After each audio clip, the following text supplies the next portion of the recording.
আসসালামু আলাইকুম গাইজ। আজকে দুপুরের রেসিপিতে অনেক কিছু বাসায় রান্না করা হচ্ছে, তবে তার মধ্যে আমার অন্যতম পছন্দের খাবার, আমি সেটা নিজে হাতে রান্না করছি।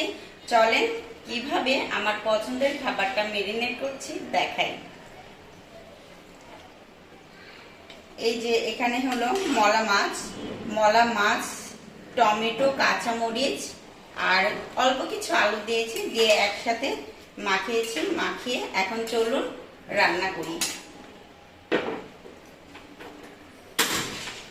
দেখেন একটু মলা মাছটা আপনাদেরকে দেখাই। দেখেন মলা মাছের কালারটা কত সুন্দর এসেছে। গুড়া মাছ কিন্তু কুটাকাটি করতে অনেক ঝামেলা, তো যতটুকু করতে পেরেছি অতটুকুই নিয়েছি। আমার ভিডিওটি যদি ভালো লাগে তাহলে অবশ্যই লাইক, কমেন্ট, শেয়ার করে দেবেন।